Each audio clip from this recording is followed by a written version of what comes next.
Je me présente, M. Mbaye Seck, le conseiller technique du directeur de QVS en charge de la communication. Depuis ces derniers temps, nous avons donc des difficultés entre la société Nouvelle Ville et le QVS, tout simplement parce que on les entend parler ces derniers moments en insistant sur le fait qu'ils ont obtenu un décret et qu'aujourd'hui, donc le QVS continue à occuper, par exemple, les espaces qui leur ont été attribués. Moi, encore une fois de plus, concernant le décret, parce qu'ils ont un décret qui date de 2022, un décret qui est sans coordonnées. Parce que si vous voyez bien, il n'y a pas de coordonnées sur le décret, mais aussi également, c'est un décret qui a été signé ici au niveau donc de, qui a été validé au niveau de Mbour.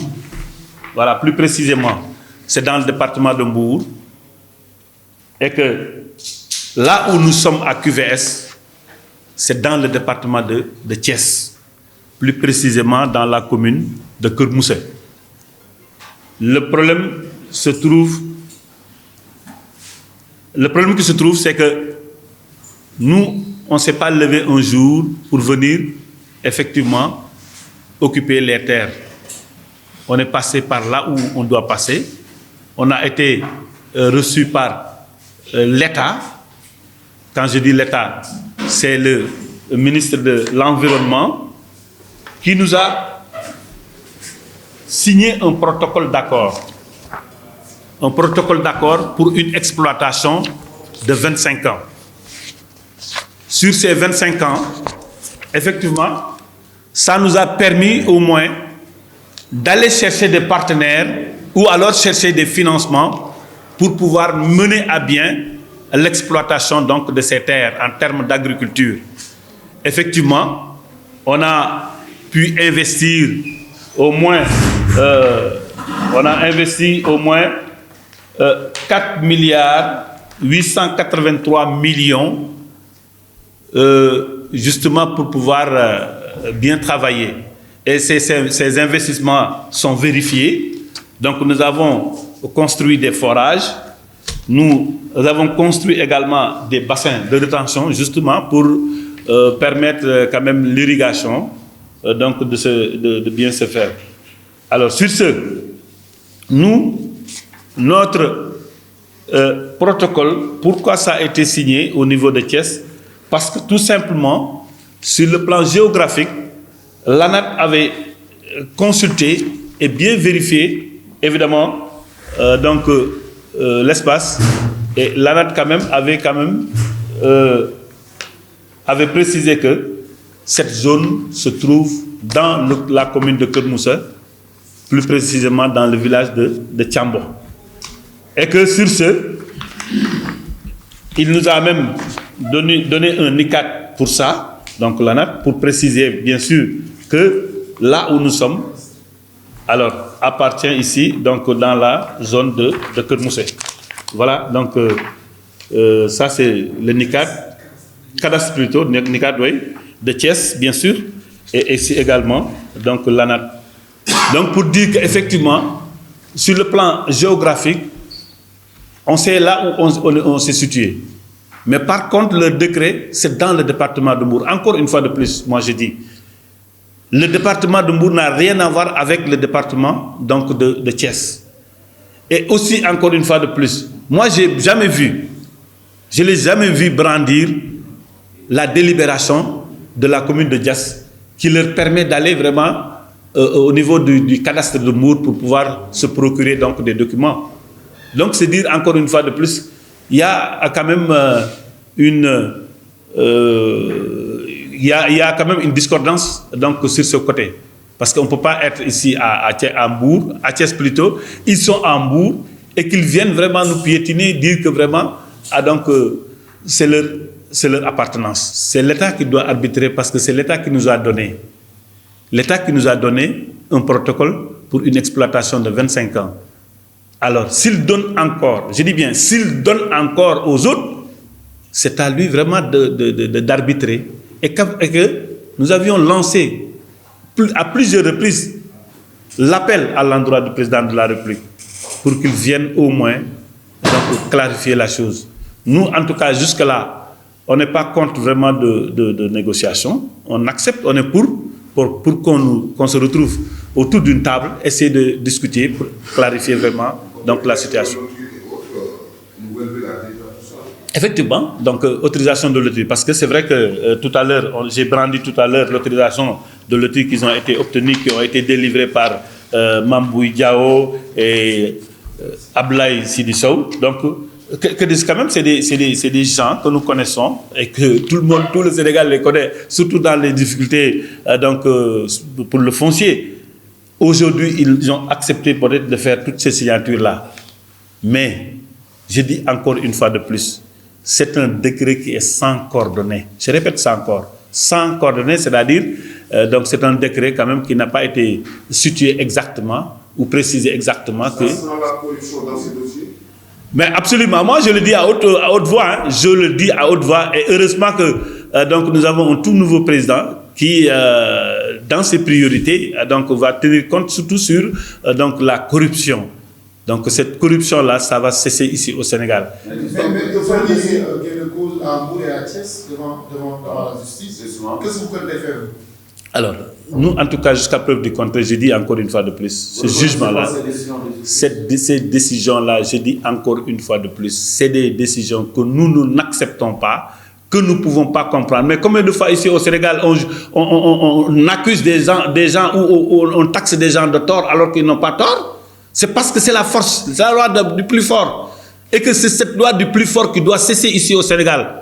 Avec cette nouvelle équipe, je suis sûr que ça va cesser. Même s'ils sont allés jusqu'à la Cour suprême, parce qu'ils bénéficient d'après d'un certificat de non-pouvoir en cassation. Donc, pour dire que toutes les voies sont épuisées maintenant. Non, je dis encore une fois, tout ça, c'est du forcing. C'est du forcing. Ça, je le dis encore une fois de plus. Nous, en tout cas, on n'a rien à voir. Vous avez fait appel, quelque part? Non, en tout cas, à un moment donné, je dis bien, on ne pouvait pas vraiment continuer à nous aventurer sur des choses qui n'ont pas de base légale. Encore une fois, c'est le point de départ qui est faux. Le point de départ est tellement faux parce qu'on ne peut pas vraiment avoir un décret sans coordonnées, un décret signé à Mbour pendant que, donc, là où tu te proclames étant dans le domaine, et que ce soit dans le domaine de... Un décret sans coordonnées. À la signature du président, non? Pardon?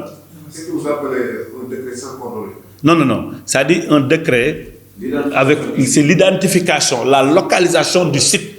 Ça doit être au moins collé sur le décret pour préciser clairement que le site se trouve à tel lieu, tel endroit. Mais tel n'a pas été le cas. C'est justement... Mais est-ce que le décret a été publié dans le journal officiel? Est-ce que vous avez vérifié?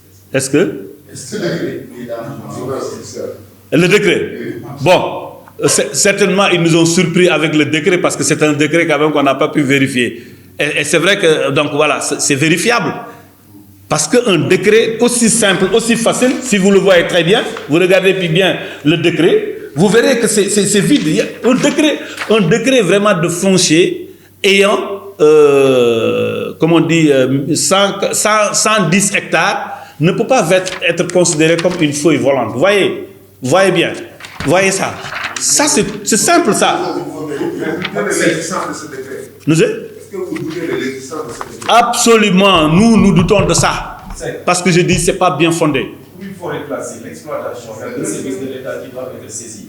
Est-ce que vous avez l'accord du service eaux et forêts et le ministre de l'Environnement? Absolument, parce que c'est pourquoi ils nous ont carrément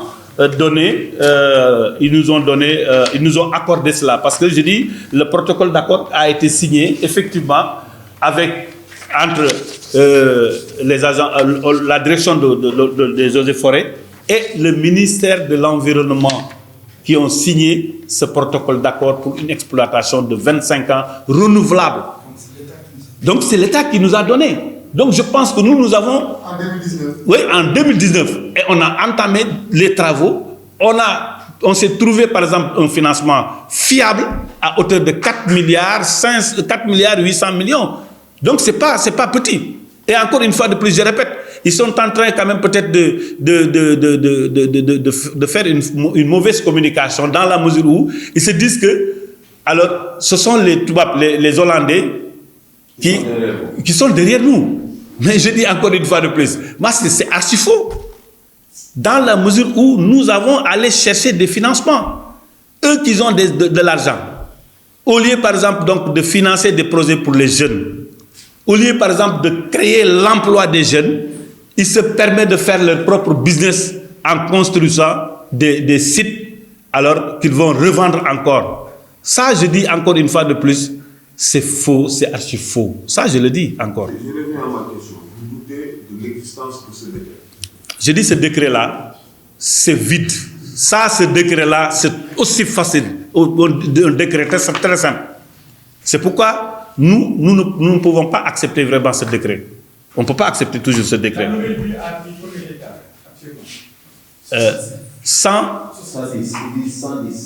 110 hectares. La nouvelle ville considère avoir 110 hectares. Et sur les 110 hectares, nous, QVS, nous avons 185 hectares. Mais sur les 180 hectares, ils se disent que les 90 hectares leur appartiennent. Les 95 hectares leur appartiennent.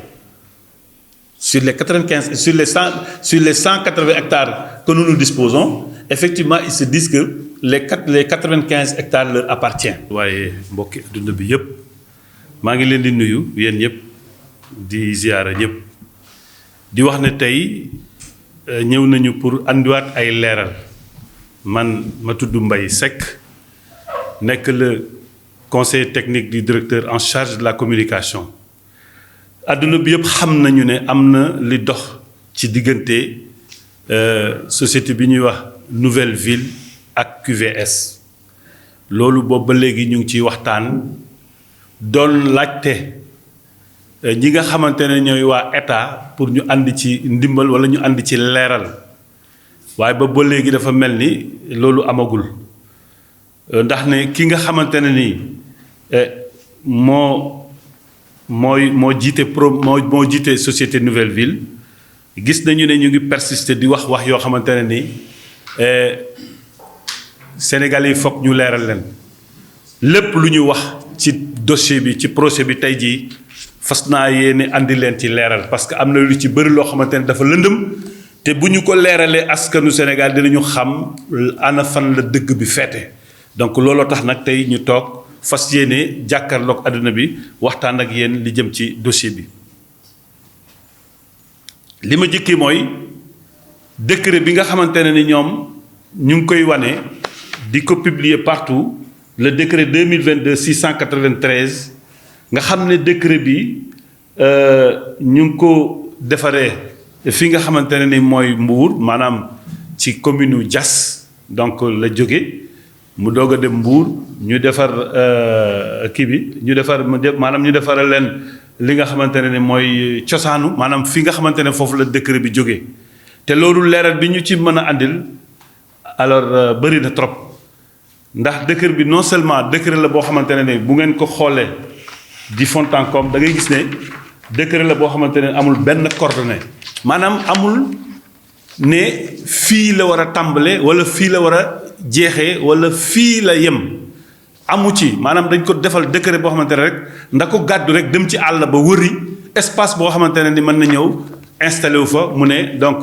fii laa bëgg ndax histoire projet bi xamoon nañu ko yàgg na booba temps ñu ngi leen waroon yóbbu ñu ngi leen jagleloon fi nga xamante ne ni moo feggoog aéroport bi ñu demee ba nga xamante ne ni foofu dem nañu ba mënatuñu ko jot ci la ñu wëlbatikuwaat encore ñu defaraat seeni ay kayit moo tax parce que su may dégg ñoom ñuy wax ne depuis 2010 la ñu am wala bokk la ñu commencé seen décret bi moi je dis que c'est du lu mën a nekk du lu nit mën a nangu donc fañ leen joxoon du woon foofa bi ñu leen toxalee amatuñu fuñ jëm ñu ñëw fi nga xamante ne ni fii la ñu fekk waa QVS installé wu depuis 2019 te bi nga xamante ne ñu ngi installé wu fii QVS encore une fois de plus ma waxaat rek ne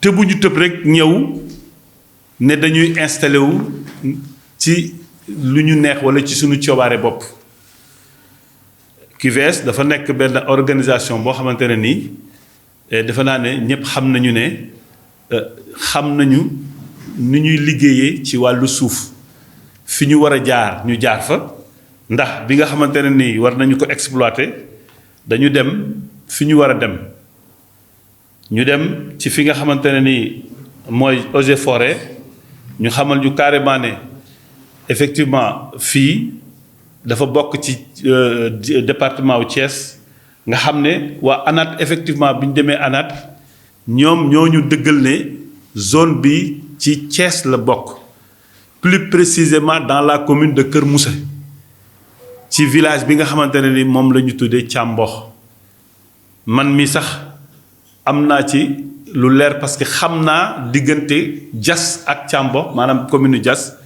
ca ba ñuy xale sax fa ñu daan foowe ñun kon loolu leer na ANAT moo ñu préciser que ne fii ci Thiès la bokk bi mu ko préciser ñun ñu jokkoo ak ki nga xamante ne mooy ministère de l'environnement ministère de l'environnement defal ñu benn protocole d'accord ci exploitation espace boobu noonu nga xam ne dina mën a durer lu mat 2 fukki at ak juróom maanaam 25 ans waaye ci protocole boobu aussi képp koo xamante ne nii war na jaar ci yow jaar na ci yow ba mu leer nañ protocole bi mi ngi nii am na signature yoo xamante ne nii mi ngi nii ministère de l'environnement moo ko homologué donc partie yi nga xamante ne nii war nañu ci signé ba ministère de l'environnement homologué ko moo nekk nii waaw mi ngi nii te defe naa ne lii bu demee ba agsi foofu mooy que ne état bi moo jox QVS kon état bi bu joxee QVS depuis 2019 te ku ñu jox li nga xamante ne nii wóor na leen am na garantie yow da ngay am sañ-sañu dem uti loo fay def pour mën ko investir ci noonu la QVS jógee ut financement bu toll ni 4 milliards bu toll ni 4 milliards effectivement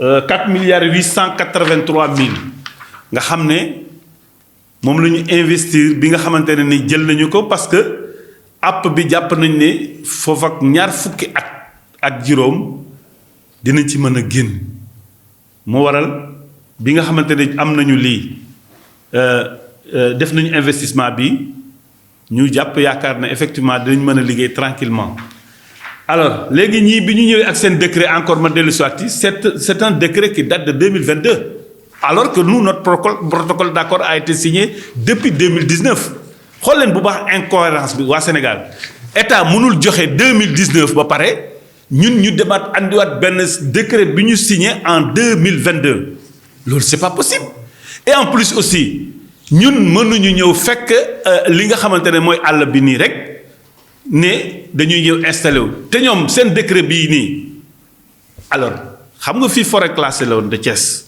est-ce que ñun am nañu autorisation wala boog am nañu loo xamante ne mooy wane ne ñoom am nañu effectivement déclassification forêt boobu noonu dama ne yooyu ay caaxaan la ñoom encore une fois de plus mooy ni ma koy faralee di wax mënuñoo fekk ay nit installé wu employé ay junniy nit fii di xëy di fi daan seen doole sur un espace de 185 hectares nga xam ne mbéy mi nga xamante ne moo ci gën a fës muy mbéyum soble pour jéem a fexey mottali li nga xamante ne ni moom la ñuy wax autosuffisance alimentaire te dama ne encore une fois de plus Sénégal tey jii nii mbéy mi mooy li nga xamante ne moom moo ko yor ba tax na ñun ñu teel a am xalaat ci lu mel noonu ñu dugg ci xuus ci ba tey jii nii nga xam ne Sénégal pratiquement QVS mi ngi alimenté bu baax a baax donc Sénégal ci wàllu soble kon ñoom encore une fois de plus moo waxaat ci décret ba tey décret bi nga xamante ne yépp am na ci ñoom ñu dem ne dañuy ut autorisation de lotir boo xamante ne nii avant autorisation de lotir sax am nañu envoyé nañu ay experts yoo xamante ne ñuy ñëw càmbaral leen suuf soosu noonu bi nga xamante ne ñëw nañu ci suuf si pour càmbar si ko experts ya fa ñëwoon xam nañu ne fii du fu ñuy war a mën a dëkkee ndax du dëkkuwaay fii zone la boo xamante ne ni zone ban la zone la boo xamante ne zone agricole la te bu ngeen saytoo bu baax a baax fii nga xamante ne nii moo feggoo ak autoroute à péage bi dafa am ay sorties ay allées ndox yu maanaam yoonu ndox yu ñu génnee ci autoroute à péage bi nga xam ne ñu ngi versé ci fi nga xamante ne nii mooy espace bi tey jii nii par exemple buñ ko fattoon wala buñ ko tabaxoon kon beneen problème mooy judduwaat ci autoroute à péage bi parce que ndox moomu dootul amati fu mu évacuer gis nañ ci exemple yu bare bari fii Sénégal booy dem booru cap de nu ñu koy waxati zone de captage problème yu mel noonu moo nar a am fii kon fii du zone dëkkuwaay zone mbay la encore une fois. moo leen wax mais ndax da ngeen am expert bu leen ne fii expert bi effectivement donc bi mu ñëwee mu xool ci biir kii bi mu xoolee effectivement xam na ne voilà donc affaire bi mënul possible mënul baax parce que du zone dëkkuwaay voilà donc léegi nga xam ne waa kii nuñ koy ti waa nouvelle ville dañuy bëgg nax nit ñi parce que am nañu doole yor nañ seen xaalis ñu comploter ak ñi nga xamante ne ni ñu ngi woon fii ci gouvernement bi fi jógee mën nañ ci lim ay ñoo xamante ne sax gis nañu seen signature parce que bi ñu gisee par exemple Mame Boye Diao mu signé ci document yi gis ci aussi Ablaye Sow Ablaye Seydou Sow voilà mi ngi ni bien sûr Ablaye Seydou Sow ñoom ñuy signé ay autorisation autorisation de lotir donc c'est dire que lii alors am na lu ci lëndëm te lu ci lëndëm loolu noonu xaalis daal la ñuy wane ne am nañu ko te en plus li nga xamante ne nii moo dem ci wàllu protocole bi ba léegi ma ñëwaat ci investissement bi nga xamante ne def nañu ko fi tey jii nii par exemple su fekkente ne ñoom nangu nañu suuf si les 4 milliards 800 millions yu presque 5 milliards loolu kan moo koy rembourser parce que nag mi ngi mel ni nga ut sa nga defar sa projet dem ci banque lépp fa xaalis andi